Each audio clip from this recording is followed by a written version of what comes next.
کروڑوں درود و سلام نبی پاک صلی اللہ علیہ وسلم کی ذات پر جو رحمت للعالمین ہے۔ حدیث نمبر 9 ہے، عن ابی ہریرہ رضی اللہ عنہ، عن سے ابو ہریرہ رضی اللہ عنہ، حضرت ابو ہریرہ رضی اللہ عنہ سے روایت ہے، کہا انہوں نے، کان رسول صلی اللہ علیہ وسلم یقول، کہ نبی صلی اللہ علیہ وسلم فرماتے ہیں، اللہم انی اعوذ بک، اللہم اے میرے اللہ، انی بے شک میں، اعوذ پناہ مانگتا ہوں، بکا تجھ سے، من سے اربع چار چیزوں سے تیری پناہ مانگتا ہوں، من علم سے، لا ینفع جو فائدہ نہ دے، ومن قلب اور دل سے، من سے قلب دل، لا یخشا جو نہ ڈرتا ہو، ومن نفس لا تشبع اور ایسی جان سے جو بھرتی نہ ہو، ومن دعائے اور ایسی دعا سے، لا یسمع جو سنی نہ جائے۔ تو اس کا محاورہ ترجمہ کرتے ہیں کہ حضرت ابو ہریرہ رضی اللہ عنہ سے روایت ہے کہ حضرت محمد صلی اللہ علیہ وسلم نے فرمایا، اے اللہ، میں تجھ سے 4 چیزوں سے پناہ مانگتا ہوں، ایسے علم سے جو فائدہ نہ دے،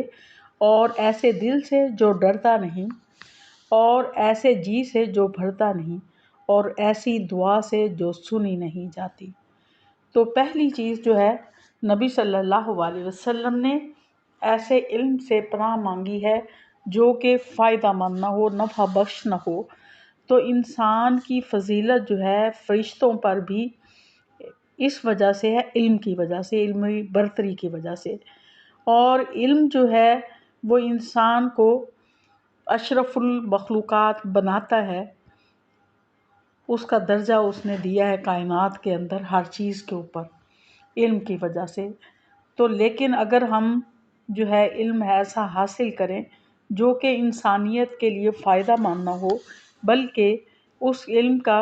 کوئی فائدہ ہی نہ ہو، بلکہ الٹا وہ انسانیت کے لیے نقصان دہ ہو، تو ایسے علم کو سیکھنے سے بھی منع کیا گیا ہے۔ اور ایسے علم سے اللہ تعالی، نبی صلی اللہ علیہ وسلم نے ہمیں پناہ مانگنے کا حکم دیا گیا ہے، اور خود بھی پناہ مانگی ہے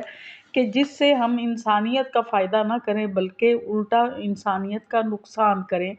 جیسے کہ آج کل کے دور میں ایسے ایٹمی ہتھیار تیار ہو رہے ہیں جو کہ انسانیت ہی کے خلاف ہیں۔ تو اس طرح کا علم جو ہم سیکھتے ہیں اور اس پہ عمل کرتے ہیں تو وہ ہمارے لیے عذاب کا باعث ہے، وہ فائدے کا باعث نہیں ہے۔ یہ ایسا علم نہیں ہے جس کو حاصل کرنے کا اللہ نے حکم دیا ہے۔ اور اگلی چیز جو ہے وہ یہ اس چیز سے پناہ مانگی ہے کہ ایسے دل سے جس میں اللہ کا خوف نہ ہو۔ تو خشوع اور خضوع جو ہے وہ ضروری ہے، اور اس کا مقام جو ہے، تقویٰ کا مقام دل ہے۔ خوف خدا جو ہے وہ دل میں ہوتا ہے، اور جس کے دل میں خوف خدا نہیں ہے تو وہ انسانیت کے لیے جو ہے وہ زہر قاتل ہے، یعنی انسانیت کا وہ دشمن ہے جس کے دل میں اللہ کا خوف نہیں ہے۔ تو جہاں وہ انسانیت کے لیے نقصان دہ ہے، ایسا انسان کہ اس کو وہ نقصان ہی پہنچائے گا، کبھی اس کا فائدہ نہیں کرے گا۔ اور اسی طرح سے اللہ کے ہاں بھی اس کا کوئی مقام نہیں ہے، بلکہ اس کا مقام جو ہے وہ جہنم ہے، جو اس طرح کا علم حاصل کرتا ہے اور جس کے دل میں خوف خدا نہیں ہوتا، اور وہ اللہ کے رضا کی خاطر کوئی کام نہیں کرتا بلکہ اپنے نفس کی خاطر وہ سارا کچھ کرتا ہے، تو ایسا شخص جو ہے وہ جہنم کا ایندھن بنے گا۔ اور پھر اگلی چیز جس سے پناہ مانگنے کا حکم دیا ہے نبی صلی اللہ علیہ وسلم نے، کہ ایسی جان سے، یعنی جو کہ بھرتی نہیں ہے، کہ مطلب ایسا نفس جو کہ بھرتا نہیں ہے، یعنی انسان جو لالچی ہے، جس کے اندر ہر طمع اور لالچ جو ہے وہ کوٹ کوٹ کر بھری ہے، کہ انسان کو اگر ایک وادی مل جائے تو دوسری کی خواہش کرے۔ جیسے کہ حدیث میں ہے کہ بنی آدم جو ہے اس کا پیٹ جو ہے وہ قبر کی مٹی کے سوا کسی چیز سے نہیں بھرے گا۔ انسان کی یہ نیچر میں شامل ہے کہ اگر اسے ایک سونے کی وادی مل جائے تو وہ دوسرے کی خواہش کرتا ہے، اور اگر دوسری مل جائے تو وہ تیسری کی خواہش کرتا ہے۔ تو نبی صلی اللہ علیہ وسلم نے فرمایا کہ انسان کا پیٹ جو ہے وہ قبر کی مٹی کے علاوہ کسی چیز سے نہیں بھرتا۔ تو جو لالچی انسان ہوتا ہے اس کا ہر لمحہ جو ہے اسی تما میں گزرتا ہے کہ جو مال مل گیا ہے اس کو رکھ کے سمیٹ کے مزید جو ہے وہ حاصل کرنے کی ہوس میں لگا رہتا ہے، اور اس طرح سے کرتا کرتا اس کی زندگی گزر جاتی ہے۔ اس لیے قرآن پاک میں فرمایا الہاکم التکاثر حتی زرتم المقابر، کہ مال کی کثرت نے تمہیں ہلاک کر دیا یہاں تک کہ تم قبرستانوں میں جا پہنچے۔ تو وہ جو مال کی ہوس رکھنے والے لوگ ہیں ان کے بارے میں یہ فرمایا ہے۔ اور اس کے بعد فرمایا کہ ایسی دعا سے پناہ مانگتا ہوں جو سنی نہ جائے۔ تو دعا جو ہے تب نہیں سنی جاتی جب انسان جو ہے ایک تو خشوع و خضوع کے ساتھ نہیں مانگتا، دوسرا یہ کہ جو مال وہ کما کے کھاتا ہے وہ حلال نہیں ہوتا۔ تو جو رزق حلال نہیں کماتا تو اس کی دعا جو ہے وہ قبول نہیں ہوتی، اور کہا گیا ہے کہ وہ شخص جو ہے وہ اس کی دعا کسی صورت میں نہیں سنی جائے گی، چاہے وہ کتنی بھی محنت کر لے دنیاوی مال و متاع سمیٹنے کے لیے، اور اللہ کے حضور جتنا بھی جھکے اور کتنا ہی خستہ حال ہو کر دعائیں مانگے اس کی دعا کسی صورت قبول نہیں ہوتی، اس لیے کہ اس کا کھانا حرام ہے، اس کا پینا حرام ہے، اور جس مال سے وہ پلا ہے وہ حرام ہے، تو اس کی دعا جو ہے وہ کیوں کر قبول ہو سکتی ہے۔ اس کے بعد جو ہے وہ حدیث نمبر 10 ہے، عن ابن مسعود رضی اللہ عنہ، حضرت ابو مسعود رضی اللہ عنہ سے روایت ہے، عن النبی صلی اللہ علیہ وسلم قال، انہوں نے کہا کہ لا تزولو، کہ فرمایا آپ نے لا تزولو قدما، کہ نہیں ہمیشہ رہے گا قدم ابن آدم کے یوم القیامت، قیامت کے دن، من سے ان دے پاس رب ہی، اس کے رب کے پاس، حتیٰ یہاں تک یسأل، کہ وہ سوال کیا جائے گا، عن خمسن، 5 چیزوں کے بارے میں، عن عمر ہی، اس کی عمر کے بارے میں، فی ما، کس میں، افناہ، اسے فنا کیا یعنی اسے گزارا، وعن شباب ہی، اور اس کی جوانی کے بارے میں، فی ما، کہ کس چیز میں، ابلاہ، اسے بسر کیا، وعن مال ہی، اور اس کے مال کے بارے میں، من اینا اکتسبہ، کہ من سے، اینا کہاں سے، اکتسبہ، اس کو کمایا، وفی ما انفقہ، اور اسے کس چیز پر خرچ کیا، وماذا، اور جو عمل کیا، فی ما، اس میں، علم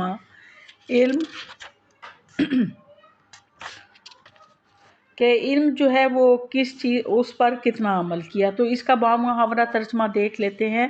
کہ حضرت ابو ہریرہ رضی اللہ عنہ سے روایت ہے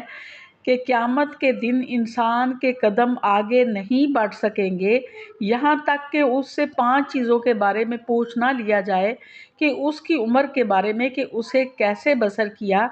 اور اس کی جوانی کے بارے میں کہ اسے کیسے گزارا، اور اس کے بال کے بارے میں کہ اسے کیسے کمایا اور کہاں خرچ کیا، اور جن باتوں کا اسے علم تھا اس پر کہاں تک عمل کیا۔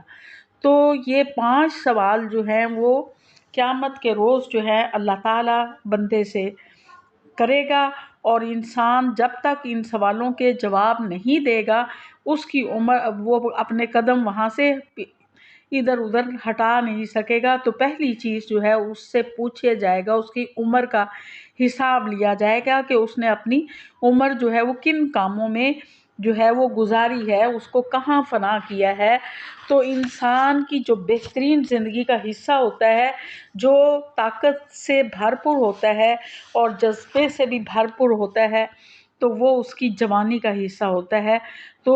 اس سے سوال کیا جائے گا۔ بچپن جو ہے وہ معصومیت میں گزرتا ہے، جوانی جو ہے ہوش و حواس والی زندگی ہوتی ہے اور فل انرجی والی زندگی ہوتی ہے۔ اس میں انسان کوئی بھی اچھا کام کرنا چاہے تو پوری طاقت کے ساتھ کر سکتا ہے، اور کوئی برا کام کرنا چاہے تو وہ بھی پوری انرجی اس کے پاس ہوتی ہے کہ وہ اس میں جو ہے وہ لگا سکتا ہے۔ تو خاص طور پر بڑھاپے میں وہ کسی قابل نہیں رہتا، تو لہٰذا جوانی کا حساب جو ہے وہ پوچھا جائے گا بہت زیادہ، کہ اس نے اپنی جوانی جو ہے وہ کن کاموں میں گزاری ہے۔ اگر تو اس نے اچھے کاموں میں گزاری ہے، اس کو اس کا اجر ملے گا، اور اگر وہ بوڑھا بھی ہو جائے گا اور کوئی نیکی کرنے کے قابل نہیں رہے گا تو اس میں جو جوانی میں اس نے نیکیاں کی ہیں اس کا اجر بھی اس کو ملتا رہے گا۔ اور اگر اس نے اپنی جوانی جو ہے وہ گناہ کے کاموں میں گزاری ہے تو بڑھاپے میں بھی وہ کچھ بھی نہیں کرنے کے قابل ہوگا، تو پھر بھی اس کے خیالات جو ہیں وہیں بھٹکتے پھریں گے، اور وہ کوئی نیکی کا سوچ بھی نہیں سکتا، اور ایسے بندے کی زندگی تبدیل بھی نہیں ہوتی کہ کوئی بھلائی کا کام جو ہے وہ سوچ سکے۔ اس کے ذہن میں وہی شیطانی باتیں اور وہی شیطانی کام آتے رہیں گے، تو اس طرح سے اس کا بڑھاپا جو ہے وہ بھی برباد ہو جائے گا۔ اور اس کے بعد جو ہے پوچھا جائے گا کہ مال جو ہے وہ کہاں سے کمایا اور کہاں خرچ کیا۔ تو مال کمانا جو ہے وہ اس میں پوچھا جائے گا کہ حلال طریقے سے کمایا یا حرام طریقے سے کمایا۔ اسلام جو ہے اس نے ہمیں بتا دیا گیا ہے کہ حلال ذرائع کون سے، حرام ذرائع کون سے ہیں، اور اس انسان کو حلال ذرائع اختیار کرنے کی تلقین کی ہے اور حرام سے بچنے کی تلقین کی ہے، اس لیے کہ حرام جو ہے وہ انسان کے لیے بھی نقصان دہ ہے، اپنے لیے بھی نقصان دہ ہے اور باقی انسانوں کے لیے بھی نقصان دہ ہے۔ تو اسلام نے حلال و حرام کے کچھ اصول دے دیے گئے ہیں، اور وہ یہ بتا دیے گئے ہیں کہ جیسے کوئی شخص جو ہے وہ دوسرے شخص کی ضرورت سے فائدہ اٹھاتا ہے یا اس کی مجبوری سے فائدہ اٹھاتا ہے، یا سادہ لوہی یا ناتجربہ کاری سے فائدہ اٹھائے، یا کسی کو دھوکہ دے یا جبر سے کسی کا مال ہتھیا لے، تو یہ سارے ذرائع جو ہیں ان کو ممنوع قرار دیا ہے اور خلاف قانون قرار دیا ہے۔ اور اگر انسان جو ہے وہ ضابطۂ اخلاق کی پابندی نہیں کرتا، کوئی اس طرح کا کاروبار کرتا ہے جو اخلاقیات کو تباہ کرنے والا ہے، تو اس کو بھی حرام قرار دیا ہے۔ اور اگر ایسا کاروبار کرتا ہے جو کہ معاشرے کے خلاف ہوتا ہے یا ملت کے خلاف یا ملک کے خلاف یا پوری اجتماعیت کے خلاف ہے، تو اس کو بھی چاہے وہ مادی لحاظ سے کتنا بھی فائدہ مند ہو، اس کاروبار کو بھی حرام قرار دیا ہے۔ اور کوئی کچھ ایسے کاروبار جو بالکل مشکوک ہوں، جن کے پتہ نہ چلتا ہو کہ جائز ہیں یا ناجائز ہیں، تو مشکوک ہونے کی بنا پر ان کو بھی چھوڑنے کا حکم دیا ہے۔ اور کچھ ایسے کاروبار جو بغیر مشقت کے جو ہے وہ پیسہ حاصل ہو جائے، ان کو بھی حرام قرار دیا ہے، جیسے جوئے کا کاروبار ہے یا سود کا کاروبار ہے، اس کو بھی حرام قرار دیا ہے۔ کیونکہ اسلام جو ہمیں ضابطہ دیتا ہے وہ اخلاقیات ہے، معاش برائے اخلاق ہے، یعنی اخلاق جو ہے اس کے مطابق اپنی معاش کو استوار کرنا ہے، اور جو غیر اسلامی معاشرہ ہے وہ معاش برائے معاش ہے، تو اسلام معاش برائے اخلاق سکھاتا ہے۔ اس لیے جس میں بھی انسانیت کا نقصان ہے ان تمام کاروبار کو حرام قرار دیا ہے۔ وہ ان سے ہم کتنی بھی محنت سے مشقت سے پیسہ حاصل کریں، وہ حرام ہی ہوگا، وہ حلال نہیں ہو سکتا۔ اور اگر کوئی حلال کاروبار جو ہے وہ ناجائز ذرائع سے ہم کریں تو وہ بھی حرام ہو جائے گا۔ تو لہٰذا اس کے بارے میں بھی پوچھا جائے گا کہ مال کہاں سے کمایا اور کہاں خرچ کیا۔ اور اسی طرح سے نبی صلی اللہ علیہ وسلم نے ایسی دعا سے پناہ مانگی ہے کہ جو سنی نہ جائے، یعنی اللہ جس کو قبول نہ کرے۔ تو یہ دعا کی قبولیت میں سب سے بڑی رکاوٹ جو ہے وہ رزق حرام ہے۔ تو رزق حرام جو ہے اس سے منع کیا گیا ہے، اور انبیاء نے ہمیشہ رزق حلال کمایا ہے اور اسی کی ترغیب دی ہے، اور رزق حلال ہی میں پوری انسانیت کا فائدہ ہوتا ہے۔ انسان کا اپنی دنیا بھی سنورتی ہے، آخرت بھی سنورتی ہے، اور پورے معاشرے کے انسانوں کا مفاد بھی اسی سے وابستہ ہوتا ہے۔ اس لیے دعا کی قبولیت کے لیے رزق حلال کا کھانا جو ہے وہ ضروری ہے۔ اور اس کے بعد جو ہے اگلی حدیث نمبر 10 ہے۔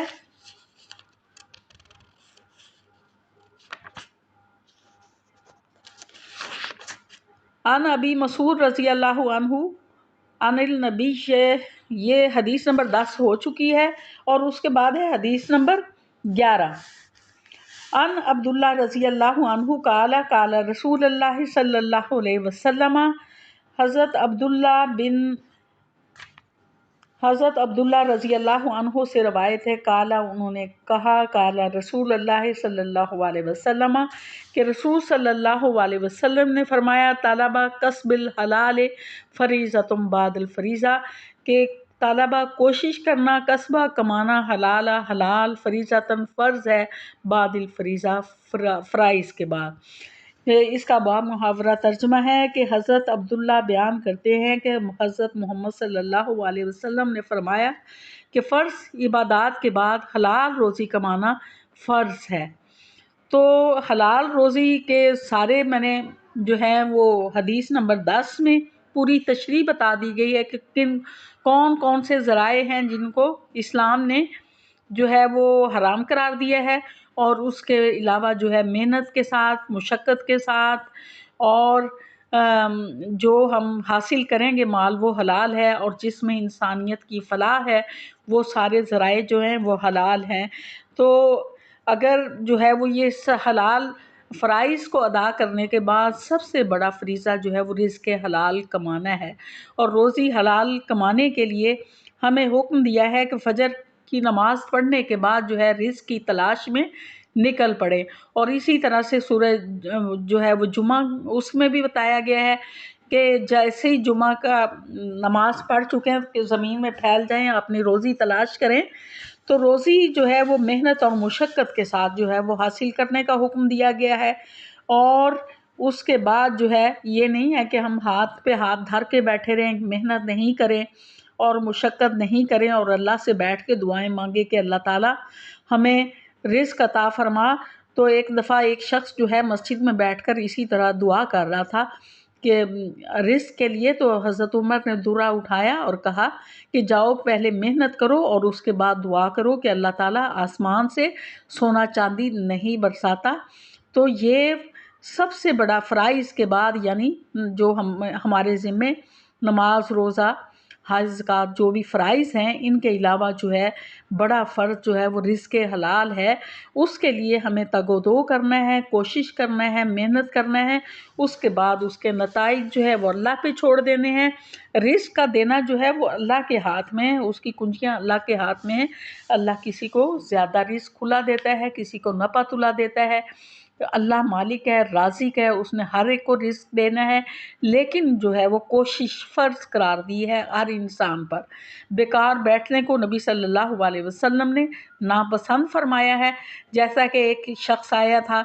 مانگنے کے لیے، تو آپ نے پوچھا تھا کہ آپ کے گھر میں کیا ہے، تو اس نے کہا تھا 2 چیزیں ہیں، ایک پیالہ جس میں پانی پیتا ہوں، ایک کمبل جو آدھا نیچے بچھاتا ہوں اور آدھا اوپر اوڑھتا ہوں۔ تو آپ نے دونوں کی بولی لگوائی تھی اور کہا تھا کہ جاؤ 15 دن تک اسے ایک کلہاڑا خریدا اور کہا کہ اسے جا کے لکڑیاں کاٹو اور 15 دن کے بعد میرے پاس آنا۔ تو جب وہ واپس آیا تو اس نے بتایا کہ میں نے کھایا بھی اور اس میں سے بچا بھی لیا ہے۔ تو ہمیں محنت اور مشقت کرنے کی تلقین کی گئی ہے، بیکار بیٹھنے کو اسلام قطعاً بھی پسند نہیں کرتا۔ اس لیے جو ہے یہ انتہائی ناپسندیدہ چیز ہے کہ انسان جو ہے بالکل فارغ ہو کے بیٹھے، تو یہ بہت بری چیز سمجھا جاتا ہے۔ اسلام میں ہر ایک پر محنت جو ہے وہ فرض قرار دی گئی ہے، باقی رزق جو ہے وہ اللہ نے ہر صورت میں دینا ہے، اور جس کی قسمت میں جتنا رزق لکھا ہوا ہے وہ لازمی کرنا ہے، اور محنت کا اجر جو ہے اللہ نے اپنے ہاں علیحدہ رکھا ہوا ہے۔ باقی دعوانا الحمدللہ رب العالمین، صلی اللہ علی حبیبہ سیدنا محمد وآلہ وصحبہ وبارک وسلم۔ عن ابی سعید رضی اللہ عنہ عن النبی صلی اللہ علیہ وسلم قال التاجر الصدوق الامین مع النبیین والصدیقین والشہداء۔ عن سے ابو سعید رضی اللہ عنہ، عن سے نبی صلی اللہ علیہ وسلم قال فرمایا، التاجر تاجر، صدوق سچا، الامین ایمانتدار، مع ساتھ ہوگا، نبیین نبیوں کے، والصدیقین اور سچوں کے، والشہداء اور شہیدوں کے۔ باب محاورہ ترجمہ کرتے ہیں کہ حضرت ابو سعید رضی اللہ عنہ سے روایت ہے کہ حضرت محمد صلی اللہ علیہ وسلم نے فرمایا، ایمانت دار تاجر اور سچا ایمانت دار اور سچا تاجر جو ہے وہ نبیوں، صدیقین اور شہداء کے ساتھ ہوگا۔ تو اسلام جو ہے وہ تجارت کو بہت زیادہ پسند کرتا ہے اور اس کا بہت وسیع میدان ہے، اس کے مختلف شعبے ہیں۔ نبی صلی اللہ علیہ وسلم نے مکمل رہنمائی دی ہے اور ہر شخص کو تجارت کی اجازت ہے، چاہے وہ انفرادی طور پر اس کو کرے یا شراکت کے ذریعے سے کرے یا مضاربت کے ذریعے سے کرے۔ تو اس میں باہمی رضامندی کے ساتھ کوئی بھی طریقہ جو ہے وہ اختیار کیا جا سکتا ہے۔ اسلام نے حلال اشیاء کی تجارت جو ہے اس کو جائز قرار دیا ہے اور حرام اشیاء کی تجارت جو ہے اس کو ناجائز قرار دیا ہے، اور حرام اشیاء میں آ جاتا ہے شراب، منشیات اور اسی طرح سے جوا، لاٹری، انشورنس وغیرہ کا کاروبار۔ تو اسی طرح سود کا کاروبار، اس کو عقود فاسدہ قرار دیا ہے۔ اور جو 9 حصے جو ہیں وہ تجارت میں رکھے ہیں، اللہ تعالیٰ نے اس میں بہت برکت دی ہے اور بتایا ہے کہ ناپ تول میں کمی نہیں کرنی۔ قرآن پاک میں ہے وَأَقِیمُوا الْوَزْنَ بِالْقِسْطِ وَلَا تَخْسِرُوا الْمِیزَانَ، کہ تم ٹھیک ٹھیک جو ہے وہ تولو، ناپ تول میں کمی نہ کرو۔ اور یہ ہے کہ اس میں اسی طرح سے پھر ہے کہ وازنوا بالقسطاس المستقیم، کہ تول کر دو تو برابر وزن کے ساتھ۔ اسی طرح سے پھر نبی صلی اللہ علیہ وسلم نے فرمایا کہ قیامت کے دن جو ہیں تاجر جو ہیں وہ فاجر اٹھیں گے، مگر یہ کہ انہوں نے پرہیزگاری اور سچائی سے کاروبار کیا ہو۔ یعنی ان کے لیے ایسا نہیں ہوگا جو کہ تقویٰ کے ساتھ، پرہیزگاری کے ساتھ کاروبار کرتے رہے ہوں گے۔ تو ہمیں ناجائز ذرائع جو ہیں، طریقے جو ہیں وہ بتا دیے گئے ہیں کہ ناپ تول میں کمی نہیں کرنی، اور اسی طرح سے دھوکہ دہی نہیں کرنی، بددیانتی نہیں کرنی اور ملاوٹ نہیں کرنی، گھٹیا اشیاء کو بڑھیا بنا کر پیش نہیں کرنا، اور ایسا کوئی کاروبار نہیں کرنا جس میں کسی اجتماعیت کا نقصان ہو، معاشرے کا نقصان ہو، یا کوئی ایسا کاروبار جس میں ایک کا فائدہ یقینی ہو اور دوسرے کا نقصان ہو۔ تو اسی طرح سے کسی کے بھولے پن سے بھی فائدہ نہیں اٹھانا اور کسی کی مجبوری سے فائدہ اٹھا کر کوئی کاروبار نہیں کرنا، اس کو حرام قرار دیا ہے۔ اگر ان اصولوں کی روشنی میں کاروبار کرتے ہیں تو پھر اس شخص کا، ایمانت دار تاجر کا مقام جو ہے وہ انبیاء اور صدیقین اور شہداء کے ساتھ ہوگا۔ حدیث نمبر 13 ہے، عن ابی ہریرہ رضی اللہ عنہ، حضرت ابو ہریرہ رضی اللہ عنہ سے روایت ہے، ان رسول اللہ صلی اللہ علیہ وسلم قال، کہ رسول صلی اللہ علیہ وسلم نے فرمایا، آتدرون، کیا تم جانتے ہو، مل مفلس، ما کیا، مفلس کے مفلس کون ہے؟ قالو، انہوں نے کہا، المفلس، مفلس وہ ہے، غریب وہ ہے، فینا ہم میں سے، من لا درہم، من جو لا نہیں رکھتا، درہم درہم، لہو اس کے لیے، ولا متاع اور نہ ہی دنیا کا سامان۔ فقال پس کہا، ان المفلس، کہ نبی صلی اللہ علیہ وسلم نے فرمایا کہ بے شک غریب وہ ہے، من امتی میری امت میں سے، من یاتی جو لائے، یوم القیامت قیامت کے دن، بصلاۃ نماز کے ساتھ آئے، وصیامن اور روزے، وزکوٰۃ اور زکوٰۃ کے ساتھ، ویاتی اور وہ آئے، قد شتما کے تحقیق اس نے گالی دیو، ھذا یہ، وقذف اور تہمت لگائی، ھذا یہ، واکلا اور کھایا، مال ھذا مال یہ، فسفک اور بہایا، دما خون، ھذا یہ، وضرب ھذا اور مارا یہ، فیوتا پس دیا جائے گا، ھذا یہ، من حسناتہ اس کی نیکیوں میں سے، فإن فنیت اور اگر وہ ختم ہو جائیں، حسناتہ اس کی نیکیاں، قبل پہلے اس کے، این یقضی کہ وہ پورا دیا جائے، ما علیہ جو اس پر ہے، اخذ لیا جائے گا، من خطایاہم اس کی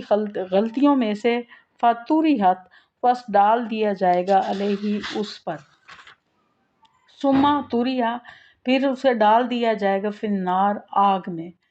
تو اس کا بامحاورہ ترجمہ اس طرح سے ہے کہ حضرت ابو ہریرہ رضی اللہ عنہ سے روایت ہے کہ رسول صلی اللہ علیہ وسلم نے فرمایا، کیا تم جانتے ہو کہ مفلس کون ہے؟ انہوں نے کہا، ہم میں سے مفلس وہ ہے جن کے پاس درہم ہو، دینار اور دنیا کا سامان نہ ہو۔ تو آپ صلی اللہ علیہ وسلم نے فرمایا، بے شک غریب وہ ہے جو قیامت کے دن نماز، روزہ اور زکوٰۃ لے کر آئے، اور وہ اس حال میں آئے کہ اس نے کسی کو گالی دی ہوگی اور کسی پر تہمت لگائی ہوگی اور کسی کا مال کھایا ہوگا یا کسی کا خون بہایا ہوگا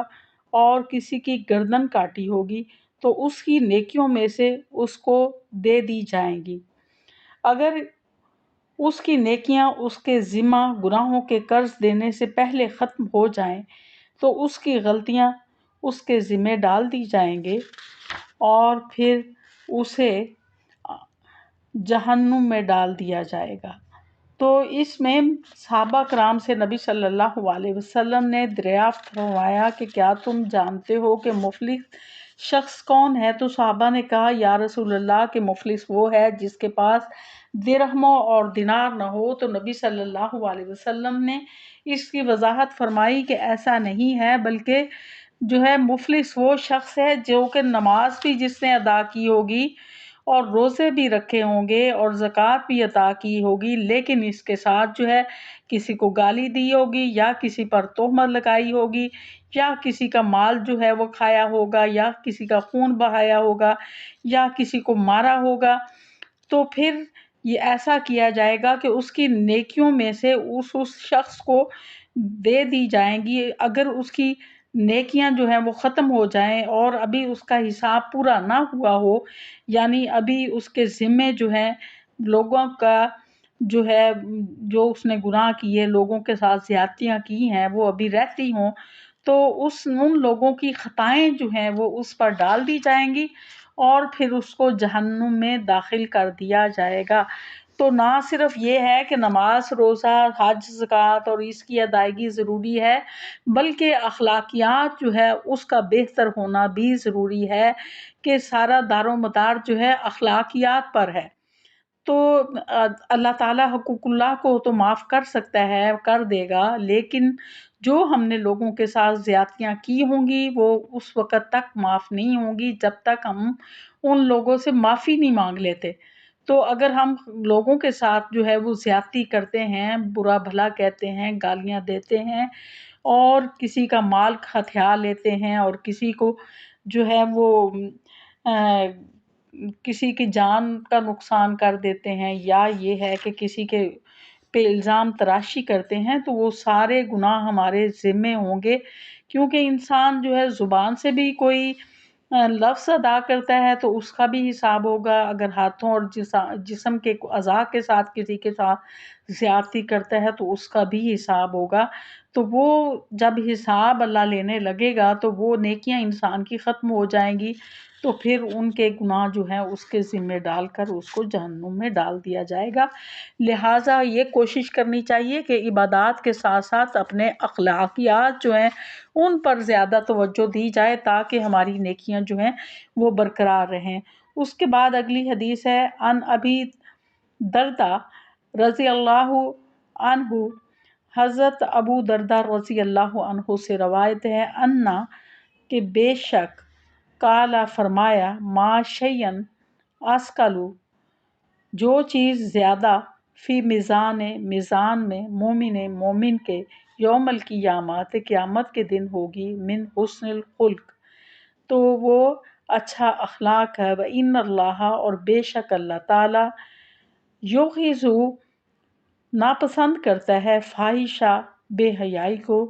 البذیء اور بد زبانی کو۔ تو اس کا بامحاورہ ترجمہ ہے، حضرت ابو درداء رضی اللہ عنہ سے روایت ہے کہ نبی صلی اللہ علیہ وسلم نے فرمایا کہ مومن کے نامہ اعمال میں حسن اخلاق سے زیادہ بھاری چیز کوئی نہیں ہوگی، اور بے شک اللہ تعالیٰ بے حیا اور بد زبان کو ناپسند کرتا ہے۔ تو یہاں جو بہترین چیز ہے وہ اخلاق کو قرار دیا ہے، حسن خلق، اچھا اخلاق۔ اچھا اخلاق جو ہے وہ اس کا وزن جو ہے نامہ اعمال میں سب سے زیادہ بھاری ہوگا، اس لیے کہ اگر ہم حسن خلق سے کے اپوزٹ جو چیز ہے وہ بد اخلاقی ہے، اور بد اخلاقی اگر ہم انسانوں کے ساتھ کرتے ہیں تو وہ بہت بڑی زیادتی ہوتی ہے، اس سے بہت سارے لوگوں کا نقصان ہوتا ہے، ان کے دل دکھاتے ہیں، ان کی زندگیوں کو تباہ کرتے ہیں، ان کی زندگیوں میں زہر اگلتے ہیں اور زہر گھولتے ہیں، جس کی وجہ سے بہت سے لوگ جو ہیں دوسرے انسانوں کی وجہ سے دکھی ہوتے ہیں۔ اور اگر انسان کا اخلاق اچھا ہے تو وہ نامہ اعمال میں سب سے بھاری چیز ہوگی۔ اور دوسری چیز یہ بتائی گئی ہے کہ اللہ تعالیٰ جو ہے وہ بے حیا اور بد زبان کو پسند نہیں کرتا، تو ہمیں نماز جو ہے اس کا مقصد بھی یہ بتایا گیا ہے کہ ان الصلاۃ تنہی عن الفحشاء والمنکر، بے شک نماز جو ہے وہ بے حیائی اور برائی سے روکتی ہے، کہ نماز اس لیے فرض کی گئی ہے تاکہ انسان جو ہے وہ بے حیائی سے بچا رہے۔ تو اسی طرح سے بد زبانی ہے، اس کو بھی ناپسند فرمایا ہے کہ نبی صلی اللہ علیہ وسلم نے فرمایا کہ اگر کوئی شخص جو ہے وہ دو چیزوں کی ضمانت دیتا ہے کہ زبان اور شرمگاہ، تو میں اسے جنت کی ضمانت دیتا ہوں۔ تو زبان کے ذریعے سے بہت ساری برائیاں جو ہے وہ انسان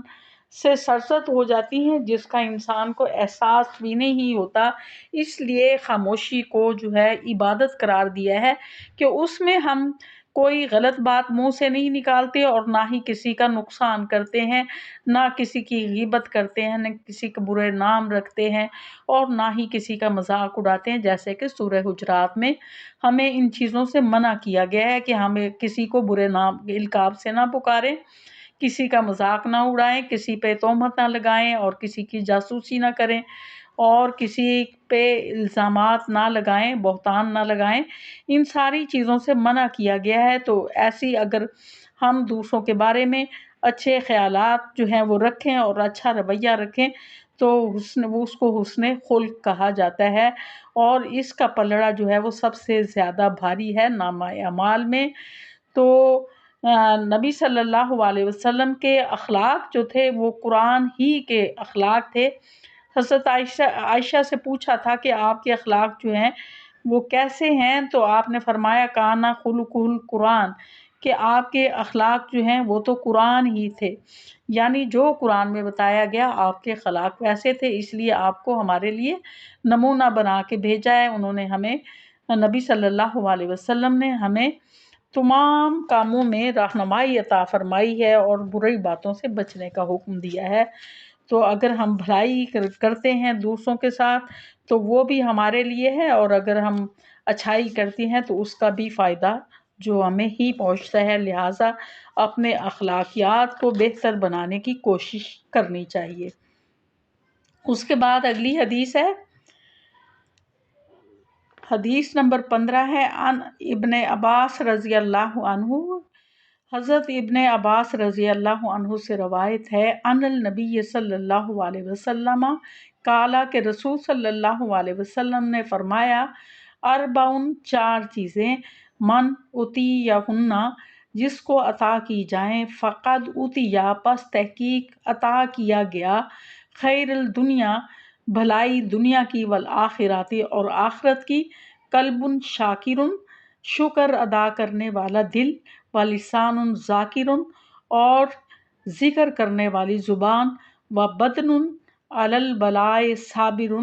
اور مصیبتوں پر صبر کرنے والا جسم، وزوجۃ، اور بیوی، لا تبغی خونا، جو لا تبغی نہیں تلاش کرتی، خونا گناہ، فی نفسہا، اپنے نفس کے بارے میں، ومال ہی، اور اپنے مال کے بارے میں۔ تو اس کا بامحاورہ ترجمہ ہے کہ حضرت ابن عباس رضی اللہ عنہ سے روایت ہے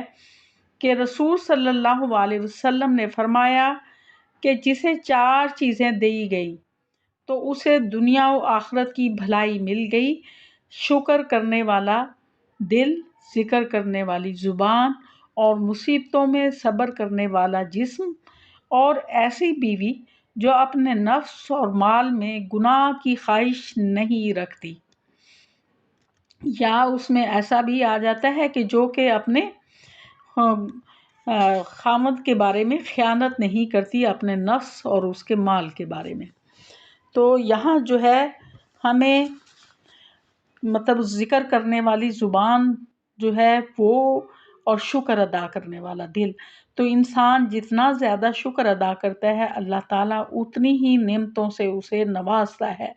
اگر ناشکری کرتے ہیں تو اللہ تعالیٰ پہلی نعمتوں بھی چھین لیتا ہے۔ تو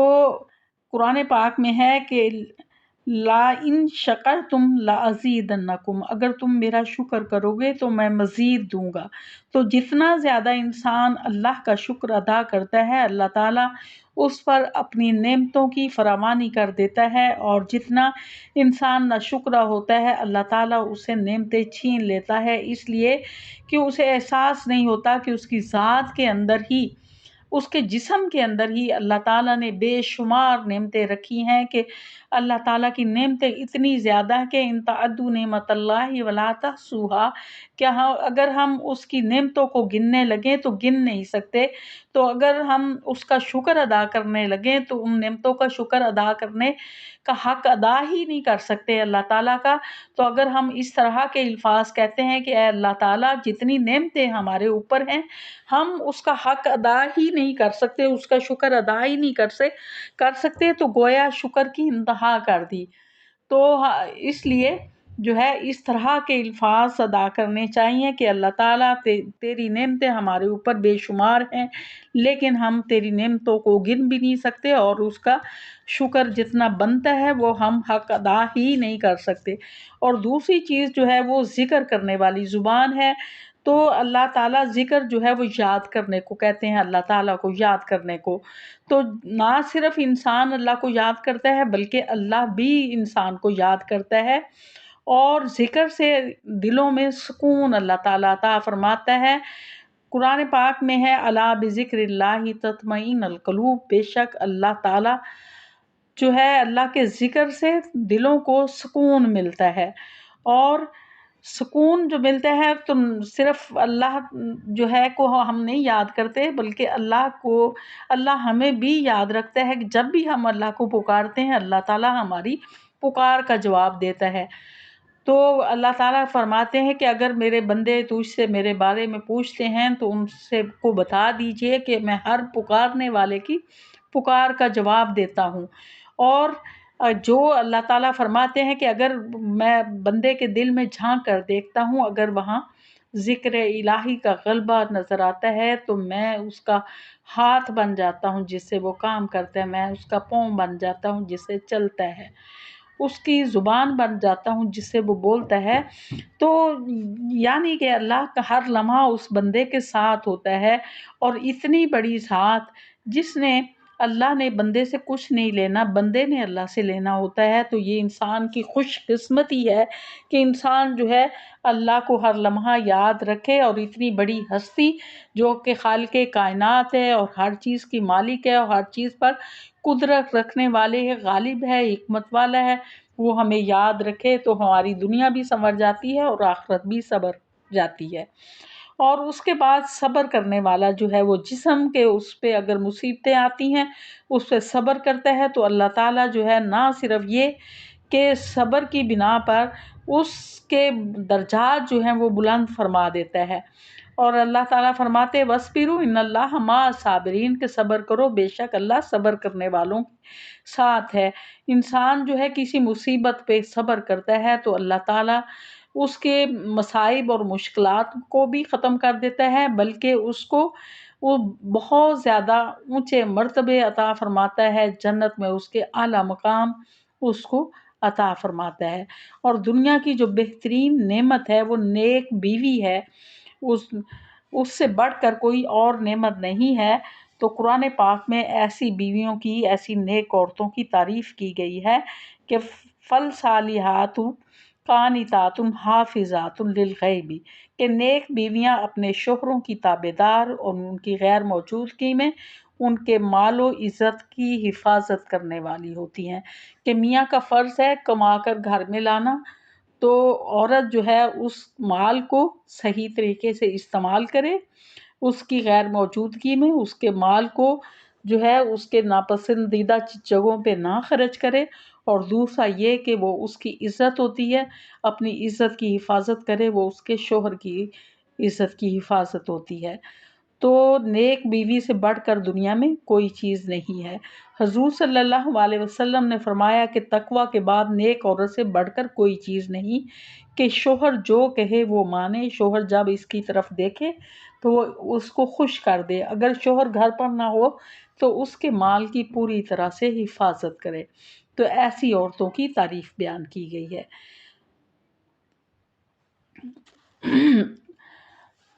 تو یہ آپ سے ایک ریکویسٹ ہے کہ جب آپ لیکچر سنتے ہو بچوں،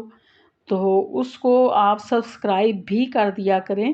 اور لائک بھی کر دیا کریں، اور کسی طرح سے اور رہنمائی کی آپ کو ضرورت ہوتی ہے تو وہ ضرور آپ کمنٹس میں بتا دیا کریں کہ ہمیں اس طریقے سے فلاں چیز کی وضاحت جو ہے مزید چاہیے، کیونکہ ویڈیو زیادہ لمبی نہیں کر سکتے اس لیے شارٹ شارٹ آپ کو بتاتے ہیں، لیکن کہیں بھی آپ کو وضاحت کی ضرورت ہو، مزید کسی چیز کے پوچھنے کی ضرورت ہو، تو آپ کومنٹس میں آپ سوال کر سکتے ہیں، آپ کے سوالوں کا اگلے لیکچر میں جواب دے دیا جائے گا، اور اس کے بعد نیکسٹ لیکچر جو ہے وہ شروع کیا جائے گا۔ تو پلیز اس کو آپ سبسکرائب ضرور کیا کریں تاکہ نیکسٹ لیکچر جو ہے وہ ساتھ ہی آپ کو پہنچتا رہے۔ وآخر دعوانا الحمد للہ رب العالمین۔